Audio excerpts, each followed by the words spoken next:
Hello बच्चों बच्चों आज एक नया टॉपिक लेके आए हैं बहुत लंबे टाइम बाद।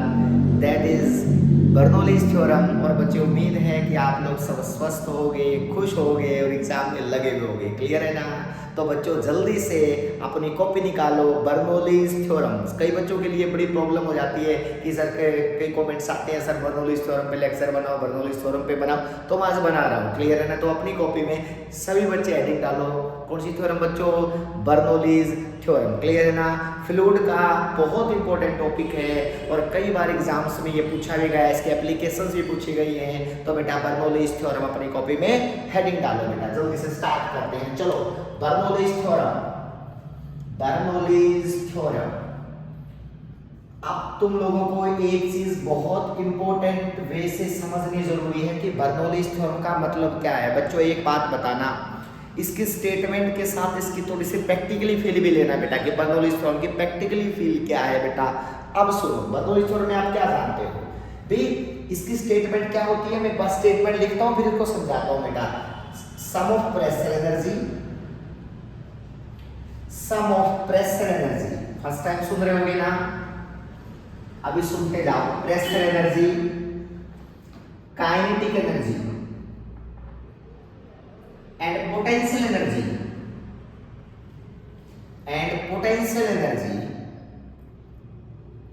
पर यूनिट वॉल्यूम। ये बहुत इंपॉर्टेंट चीज जो समझ रहे हो बेटा। पर यूनिट वॉल्यूम इज कांस्टेंट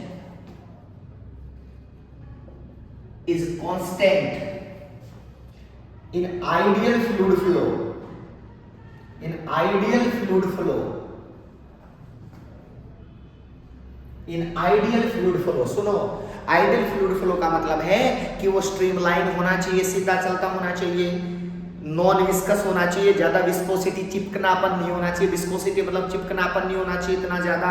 और बेटा नॉन कंप्रेसिबल होना चाहिए, डेंसिटी सेम होनी चाहिए, कंप्रेस नहीं हो जाना चाहिए फ्लूइड। क्लियर है ना बेटा? पता चले कंप्रेस हो गया इतना सा फ्लूइड इतना रहेगा बेटा। क्लियर है ना?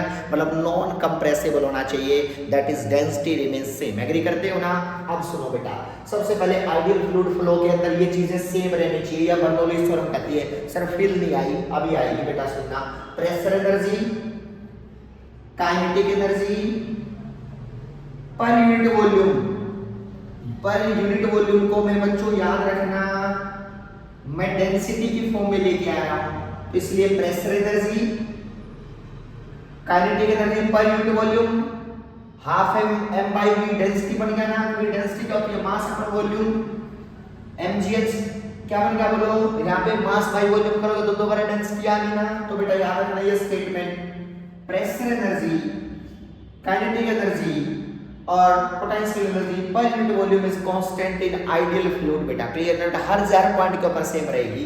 अब सुनना, जिस पॉइंट का प्रेशर कम है, समझो अगर एक लेवल की ट्यूब है, अगर एक लेवल में कोई फ्लो हो रहा है बेटा, एक लेवल में फ्लो हो रहा है तो क्या होगा? एक्स तो सेम होगी, अभी फील करवाऊंगा। अगर कहीं स्पीड ज्यादा है ट्यूब में फ्लूइड की तो वहां का प्रेशर कम हो जाएगा, और अगर स्पीड कम है तो वहां का प्रेशर क्या हो जाएगा? ज्यादा हो जाएगा, क्योंकि ये चीज कांस्टेंट है। और कोई कांस्टेंट का मतलब क्या था? अगर कोई चीज ऐड कर दोगे तो कोई चीज माइनस भी तो करनी पड़ेगी ना। तो मतलब अगर ये चीज बढ़ गई तो ये चीज कम होनी पड़ेगी। लेवल ट्यूब है तो बेटा इसका मतलब ये v बढ़ेगा तो p घटेगा, और v घटेगा तो p बढ़ेगा, क्योंकि वैसी बात है बेटा। ये चीज तो हमें सेम रखना, मान ली भी वेरी कर ली तो बहुत अच्छी बात है, लेकिन बेटा वैसी बात है p और v में इस तरह का जुड़ाव है। क्लियर है? अभी और भी चीज समझोगे। मान लिया बच्चों इसको प्रेशर, सर एग्जांपल दो, जैसे आप बात बताओ, आप कहीं खड़े हो, आपके पास से बहुत तेज ट्रेन पास कर गई ऐसे। क्लियर ना बेटा? बहुत तेज, आपको लगेगा उस ट्रेन ने आपको खींच लिया था। समझो कि रीजन क्या है। जैसे मान लो ट्रेन जब पास करती है ना, वहां पे एयर की स्पीड को बढ़ा देती है, वहां पे स्पीड बढ़ गई और वहां का प्रेशर क्या होगा? कम। अगर जहां स्पीड बढ़ेगी बच्चों वहां का प्रेशर कम हो जाएगा, और जहां मैं खड़ा हूं प्लेटफॉर्म पे वो क्या प्रेशर ज्यादा है और वहां पे प्रेशर कम होगा उसके सामने, तो मुझे क्या लगेगा? जहां मैं खड़ा हूं वहां का प्रेशर ज्यादा हो गया। और बेटा क्या हो, जहां पे क्या है बोलो, ट्रेन गई है जिस रास्ते से पास से बेटा, तो इसका मतलब वहां का उस एरिया का प्रेशर क्या होगा बोलो, कम हो गया। तो मैं कहाँ जाऊंगा, हाई प्रेशर टू लो, तो इसका मतलब मुझे लगेगा अरे सर ट्रेन ने मुझे अट्रैक्ट कर लिया था। तो समझो मतलब अगर जहां स्पीड ज्यादा होगी किसी चीज की, समझो एयर की स्पीड जहां ज्यादा होगी या फ्लूइड की स्पीड जहां ज्यादा होगी, वहां का प्रेशर कम हो जाएगा। ये बात समझ लेना बेटा, क्लियर है ना। दूसरा एग्जाम्पल सुनो, फील करवा रहा हूँ, दूसरा एग्जाम्पल सुनो। मान लिया बच्चों बहुत तेज स्टॉर्म, बहुत तेज हवा चल रही है और बेटा रूफ के अंदर आपने अपने गेट बंद कर रखे हैं और आपको पता है कि रूफ के ऊपर वाले एरिया से तेज स्पीड से जा रही है, बहुत तेज स्पीड से, और जबकि आपने तो गेट बंद कर रखे हैं उसके नीचे से स्पीड कम है ना, क्योंकि आपका रूम है ये, और ऊपर से रूफ से बहुत तेज स्पीड से जा रही है। तो देखना यहाँ का प्रेशर कम हो गया, स्पीड ज्यादा, उस जगह का प्रेशर कम, तो वहां का उस एरिया का प्रेशर कम हो गया।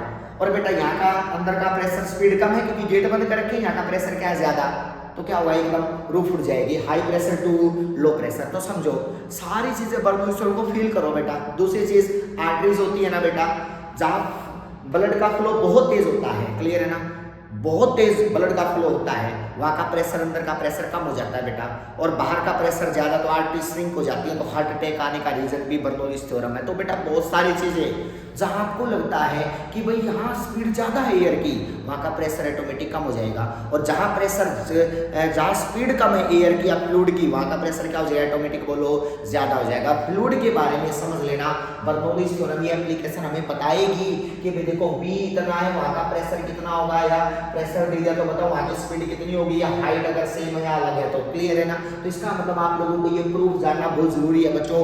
आपको अब मैं ये एप्लीकेशंस आएंगी, करवाऊंगा अलग लेक्चर में, लेकिन आज इसका प्रूफ पढ़ रहे हैं, तो हम इसका प्रूफ जानेंगे। स्टार्ट करते हैं बेटा। सबसे पहले आप लोग हाइट को अलग अलग लेगो, जहां से भी फ्लूइड फ्लो कर रहा है ना उस ट्यूब की हाइट अलग अलग लो, क्लियर है ना। जैसे मान लिया बेटा मैंने हाइट ली, एरिया भी अलग अलग, देखो मान लिया बेटा मैं एरिया अलग अलग ले रहा हूँ, ये नैरो एरिया है ना, थोड़ा सा कम लग रहा है ना, बिल्कुल सही बात है, और ये एरिया वाइड है ना, बिल्कुल सही बात है। लो बेटा सुनते जाना, और मैं यहाँ से मेजर कर रहा हूँ इस लेवल से, तो मान लिया इस एरिया की हाइट है h1 और इस एरिया की हाइट कितनी है बोलो h2। नोट करते जाना, बिल्कुल इजी सा करवाऊंगा बेटा h2। और आपको पता है यहाँ से फ्लूइड का फ्लो हो रहा है, मान लिया बेटा ऐसे इस ट्यूब के अंदर से फ्लो हो रहा है फ्लूइड का, यहां से एंटर कर रहा है, यहां से एंटर कर रहा है और यहां से एग्जिट कर रहा है। यहां से सुनना, एंटर और यहां पे एग्जिट। एग्जिट क्या समझे, एक बात समझना, अगर लिक्विड नॉन कंप्रेसिबल है, डेंसिटी सेम है, तो क्या होगा बच्चों, जितना अमाउंट लिक्विड एंटर करेगा किसी टाइम में उतना बाहर गिरेगा, अमाउंट सेम रहेगा, क्योंकि नॉन कंप्रेसिबल, एक बार पानी एंटर करेगा ना तो अगले एंड से गिरेगा ही गिरेगा, मतलब जितना इस एंड से गिरेगा उतना ही गिरेगा इस एंड से, जितना इस एंड से एंटर किया किसी टाइम में। याद रखना, अगर 2 सेकंड में एंटर किया तो 2 सेकंड में उतना ही गिरना पड़ेगा उसको। मतलब आप लोगों को ये एंटर वाला जो पार्ट है याद रखना, जो एंटर किया है और बेटा जो बाहर गिरा है, ये दोनों का अमाउंट सेम रहेगा। पहली बात समझ, क्योंकि नॉन कंप्रेसिबल है, लिक्विड बीच में कंप्रेस हुआ नहीं है, तो इसका मतलब अमाउंट ऑफ लिक्विड एंटर हमेशा बराबर होगा। नोट करते चलना, amount of liquid enter is equal to amount of liquid exit. बेटा ये बात समझ लेना, amount of a liquid exit. Sir ठीक बात है, ये तो हम समझ गए।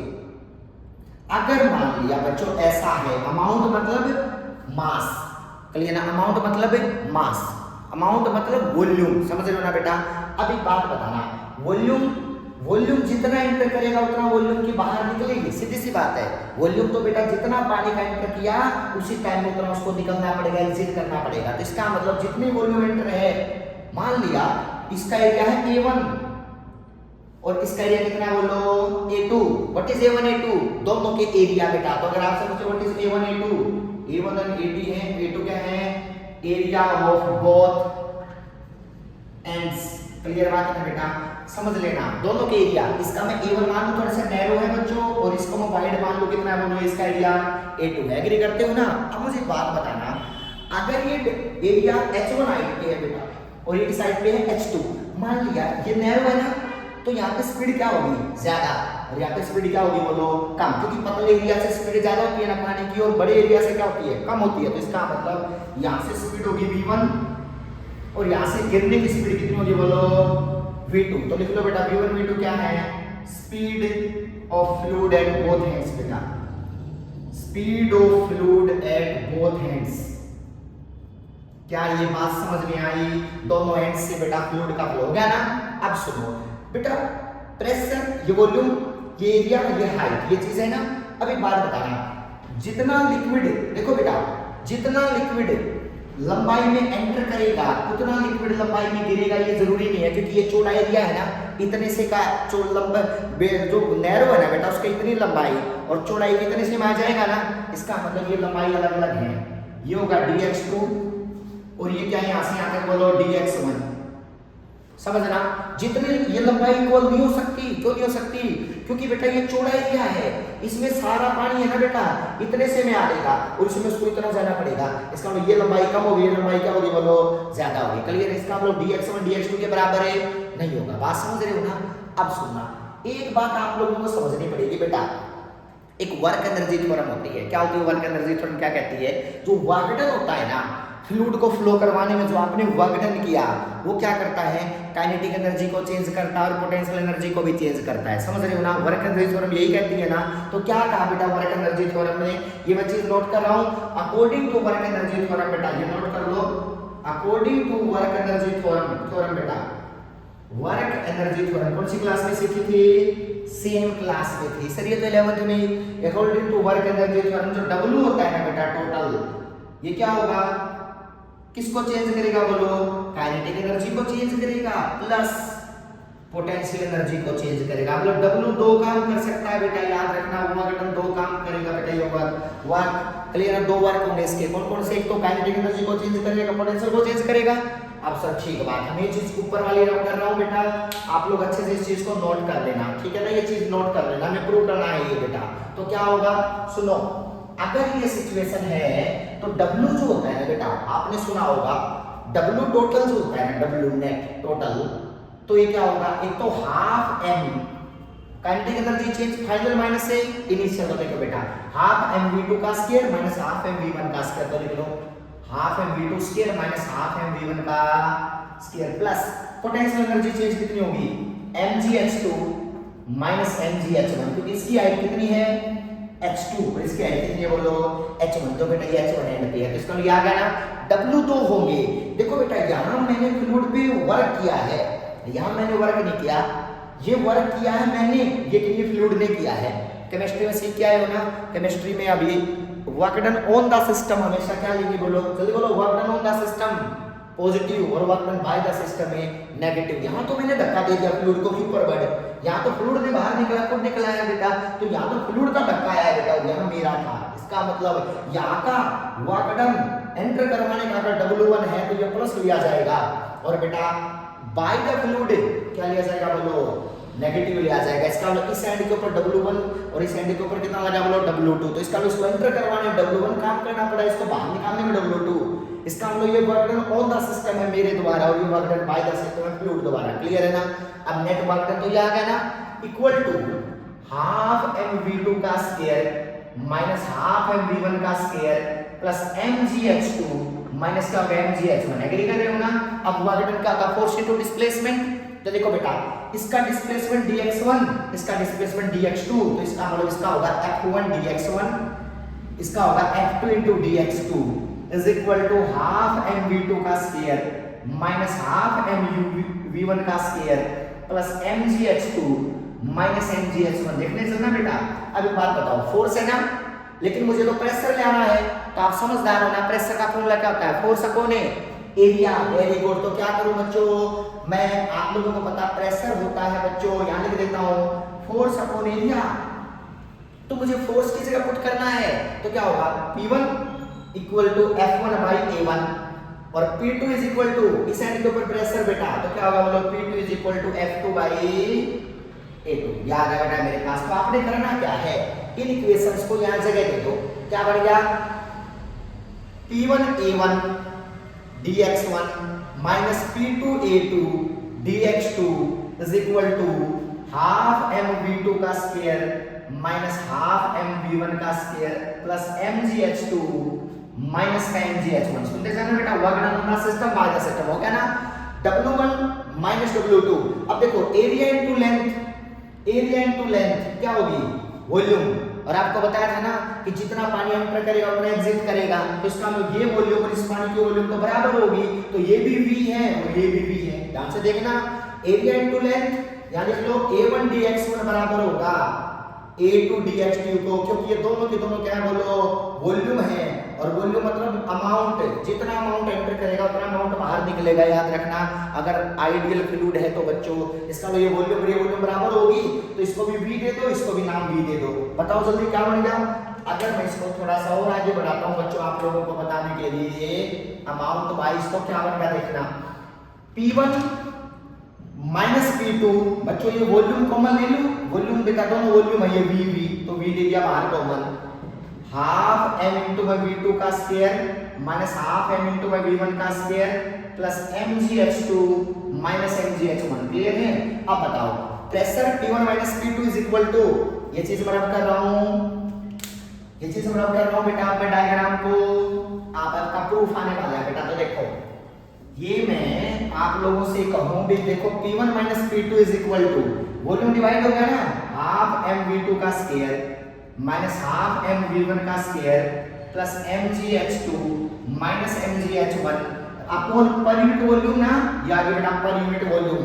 अब बताओ यहाँ भी डेंसिटी, मास अपॉन वॉल्यूम, यहाँ भी डेंसिटी, यहाँ भी डेंसिटी, यहाँ भी डेंसिटी, तो क्या बनेगा P1 minus P2 is equal to half rho, mass upon volume rho ना, V2 square half rho V1 का square rho g H2 minus का sign mass upon volume rho g H1। अब 1 वाले एक साइड ले जाओ, 2 वाले एक साइड बेटा, तो क्या बनेगा P1 plus half rho V1 का स्क्वायर प्लस रो जी H1। P2 को एक साइड ले जाओ बेटा, P2 plus half rho V2 square rho g H2। इसको बोलते हैं प्रेशर एनर्जी, इसको बोलते हैं kinetic energy per unit volume, और इसको बोलते हैं पोटेंशियल एनर्जी। दोनों एटम में बराबर आई है, दोनों पे तीनों का सम, और इन दो तीनों का सम दोनों पॉइंट पे क्या है बोलो, इक्वल आया है। तो इसका मतलब ये क्या है बोलो, दोनों पॉइंट पे कांस्टेंट है बेटा। तो इसका मतलब ये बर्नौलीज थ्योरम का प्रूफ है बच्चों, याद रखना। ज्यादा मुश्किल नहीं है, लेकिन आप लोगों को समझना पड़ेगा। क्लियर है ना। Pressure energy, kinetic energy, potential energy per unit volume हर पॉइंट पे क्या आएगी बोलो, कांस्टेंट आएगी। क्लियर है ना। ये आपके बर्नौलीज थ्योरम थी बच्चों, याद रखना। इंटरेस्टिंग है, बहुत स्कूलों में पूछी जाती है, कंपटीशन में भी आती है, लेकिन इसके एप्लीकेशन और बहुत सारी चीजें प्रूफ के बाद जितनी बचेंगी ना उसको नेक्स्ट लेक्चर में डिस्कस करेंगे। क्लियर है ना बेटा।